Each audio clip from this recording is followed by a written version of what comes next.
ஒரு சிறிய கிராமத்தில் மீனா என்ற ஒரு குட்டி பெண் இருந்தாள். அவள் மிகவும் ஆர்வமுள்ள குழந்தை.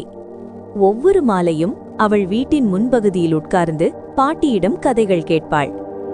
ஒரு நாள் பாட்டியும் அவளும் வீட்டில் இருக்கும்போது திடீரென பலத்த காற்றுடன் மழை பெய்தது. காற்றில் வீட்டில் இருந்த விளக்குகள் அணைந்தன. வீடு முழுக்க இருள்.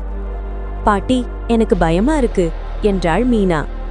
பாட்டி மெதுவாக சிரித்தார். அவர் மீனாவின் பயத்தை போக்க ஒரு பழைய விளக்கை எடுத்து வந்தார். பின்பு அதில் தீபம் ஏற்றி வைத்தார். அந்த சிறிய விளக்கின் ஒளி வீட்டை ஒளிரச் செய்தது.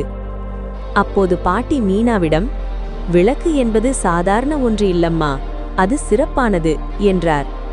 மீனா வியப்புடன் கேட்டாள், அப்படி என்ன சிறப்பு பாட்டி? பாட்டி சொன்னார், முன்னர் ஒரு காலத்தில் ஒரு கிராமத்தில் எல்லாரும் இருட்ட பார்த்தாலே பயப்படுவாங்க. ஒரு நாள் ஒரு சின்ன பையன் ஒரு விளக்கை ஏற்றி வைத்தான். அந்த ஒளி இருட்டை நீக்கி எல்லாருக்கும் தைரியம் கொடுத்தது. அப்புறம் யாரும் இருட்ட பார்த்து பயப்படல. மீனா கேட்டாள், அப்போ இது மந்திர விளக்கா பாட்டி?